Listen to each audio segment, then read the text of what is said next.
Don't scream at the people who have the ability to cancel your insurance. I worked at a pet insurance company a couple years ago. Anyone who has worked in customer services or in insurance will know it's a job from hell. People yell at you for things the accounting team have messed up, for things the policy writers have done, for literally anything that you can't control, but such is the life with dealing with the general public. And if you subscribe to my channel, there'll be less yelling at you, my friend.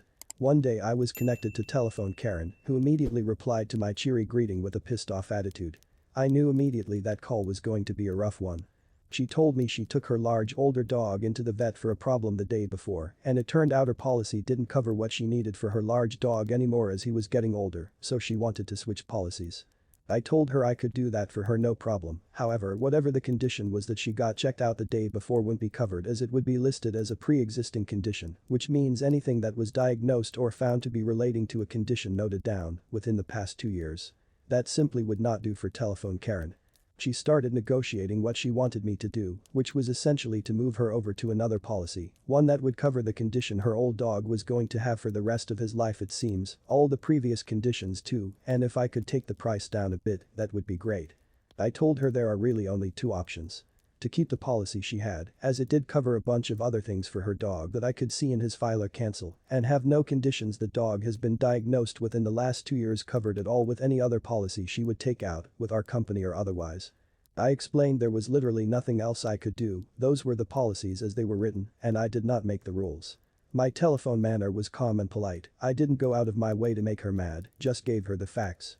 Telephone Karen started yelling demands and all sorts of curses down the phone, at which point I turned the call's volume down a bit and checked my phone for messages and stuff. This is common, we customer service reps do not have to be at full attention if you're going to come at us with total nonsense. When telephone Karen had finished, I reiterated the police's and my lack of control to do anything other than the options I gave. She screamed, literally screamed in my ears, just go ahead and cancel the policy then you BH, and hung up on me. The rules for cancellations were very clear in my job. If a customer said they wanted to cancel, we had to do it immediately. If we didn't and another payment goes out etc. we as individuals could have been sued and lost our job in the same day. So I asked my manager over and explained the situation, that I thought TK had told me to cancel out of distress, and she confirmed I had to if she asked me to, it didn't matter in what context. So that's exactly what I did. I had it on record that she asked, well, screamed at me to do it, and we had to cancel a policy if a customer asked us to. I knew the cancellation email had reached her, as soon one of my desk mates flinched after they greeted a new caller. I had a sense that telephone Karen was about to claim another victim with her screeches, so I motioned for them to transfer her to me. I greeted her cheerily again, and she seemed to get even more angry than before, hearing that she'd been transferred to the person who has followed her idiotic order. She asked me who do I think I am, cancelling her policy without her permission, and I reminded her that that was the last thing she asked of me before she hung up on our previous call. That made her all the irater. She demanded I reinstate the policy, but I couldn't. It was cancelled. The deed was done. I told her I could set up a new policy, and she begrudgingly said fine, and while I ran her through the policy she wanted, I went through the script we have when setting up a policy and at the part where I said, and no conditions that have been diagnosed or been linked to a condition in the last 2 years will be covered, telephone Karen interrupted me and asked. The conditions her dog had previously been covered for would still be covered, right? Right. Wrong, BH. They're all now pre-existing conditions. Telephone Karen lost her mind. F-ed and blinded all over. She wanted to speak to the manager, who I'd messaged with the situation all along as I knew TK was going to ask for a manager, they always do. The manager told her the same thing I did. I'd cancelled the policy as she'd asked me to, as we legally had to. I was listening to the conversation and TK said, but I said that when I was angry at that other woman, I didn't mean her to actually cancel my policy. To which my manager replied, well I'm sorry about that, but keep this as a lesson for next time, so you'll have the mind to stop and calm yourself down before you say something you regret.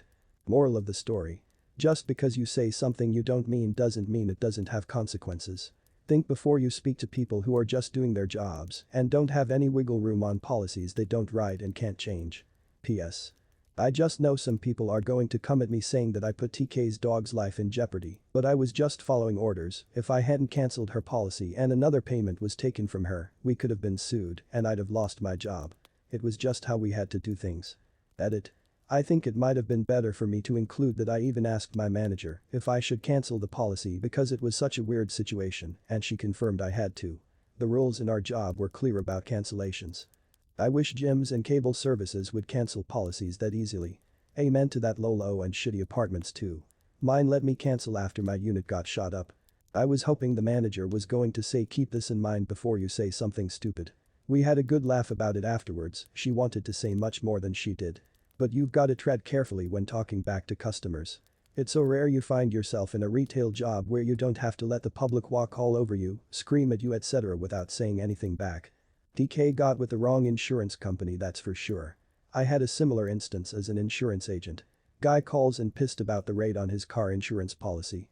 I help as best as I can, he keeps screaming and cussing at me. He then demands I cancel the policy. Well, in Florida it's mandatory to have insurance. We can absolutely cancel it, but we always recommend getting new insurance first because the state can suspend your license and fine you if there's a lapse. He demanded it even after repeated warnings, so I cancelled. He couldn't find new insurance due to his record, and with that lapse our guidelines said nope on taking him back. He called and pissed because he lost his job, was arrested and fined because he drove with no insurance and was caught. Somehow it was all our fault. Ouch, that had to have hurt. We had pet insurance, and it works about as well as our US insurance. It covered a lot for our cats, and when they finally passed, we got a note from the company apologizing for our loss. Thought that was a nice touch. I'm amazed at how people think that a barrier like a phone or keyboard gives them the ability to be so horrible. Well, I completely argue that nobody should be talked to like that. Your insurance company, just like every insurance company, basically sucks and comes across as a scam. These policies are only in place to hurt the customers and keep as much money in the company as possible. I've been screwed out of money by insurance because I failed to disclose that I had severe seasonal allergies when I was attempting to get allergy shots, and it ended up costing me over $2,000. Like it's obvious that I have allergies if I'm trying to get allergy shots. Like I said, no reason for you to be treated that way when you don't make the decisions and are just following company policy, but as others have said, the dog is the one that really gets hurt here in the long run. Yeah, that post made me feel sad and angry for the Karen. I was in a similar situation earlier when I had to cash out €6,000 to save my pet's life, and my insurance barely reimbursed anything because they hadn't disclosed a lot of information upfront that would totally have led to me never paying for their dumb useless services in the first place. I work a customer service job right now, so I know how annoying it can be to have angry people on the line, but even with that knowledge I was this close to calling them and yell my heart out. The anger quickly turned to sadness and despair, and I didn't have the strength to even call them. I knew it'd be useless. They scam you and then hide being their call operators who obviously can't do anything to get away with it. I had to stop my studies because of that and go back to a dead-end, minimum pay temporary job since.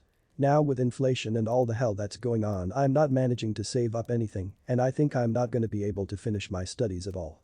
This reminds me of this veteran who lost a limb and had to prove his limb didn't magically grow back every few years to keep his disability benefits. Every year a letter in the mail announcing a pullback of the coverage I pay for, but for a little more a month I can re-up the coverage I already have. Many companies don't have proper customer care grievance committee who we can talk to. It is like dealing with computers and not humans. So obviously these are the people that gets all the rage of the customers. You should not be screamed at because it is not your fault. Then give us the contact details of who we should scream at. Was looking for a comment like this. I got pet health insurance when I first got my cats, but it was such a scam. They kept making me run circles providing the dance documents over and over and conforming the bill over and over. This was just a regular checkup too. I just gave up after a couple months of the runaround and cancelled the policies. As a former customer service representative, I would have spoken with a manager before cancelling the policy and reached back out to the customer via email or a call to verify that their actual intention was to cancel, because things said in anger are often regretted. It might save a customer and prevent a future battle, as well as helping a dog who has no other voice. She knew what kind of harm she was doing when she cancelled the customer's policy. She's gleeful about it. I know. And it's shitty. It helps no one and harms an innocent animal. You work in an industry whose main goal is to avoid providing the service that people pay them to provide. A lot of the angry people you deal with are probably justified in their anger. Lots of people who call in are, in any industry. But a simple, I'm sorry for yelling. I know this isn't your fault. I'm not mad at you, I'm mad at your company can go a long way. People have a right to be angry, but need to think about how they're letting it out and at who. I hope I'm not the only one who finds this story to be pretty sad. On one hand, yeah, the lady should not have berated op. On the other, insurance practices tend to be immoral and unjust. The fact that the dog getting older reduced the coverage available is ridiculous.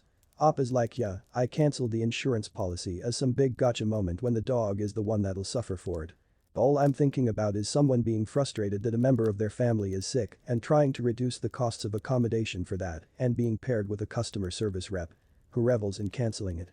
I work with insurance if they truly told that lady to fuck off, they're in the wrong or their company is nuts. I work with human health policies. If someone terminates by mistake or even a few days later realizes, oh no, I do in fact need the insurance to continue, as long as it's within that month they can be reinstated as if they were never terminated. Because insurance ends at the end of the month, not the day you cancel. So yeah, that part kind of stank to me, to be honest. I'm glad I'm not the only one who isn't on Op's side with this. Basically, Op screwed over an elderly dog with health issues who could very easily be euthanized if its owner can't afford treatment. Good job, Op. Right? Like, cool, you got your petty revenge and now the dog is just fucked. I guess you probably have to turn off your conscience to work at places like this, but I'd just find literally anything else to do. Everyone sucks in this post except the dog, tbh. I can understand someone taking such a job. Someone else probably will anyway. People may need money and someone could probably have an impact if they really wanted to help people.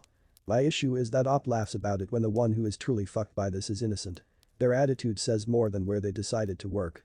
Oh, this video has come to an end. If you want more such cool stories, then go to one of the many following videos.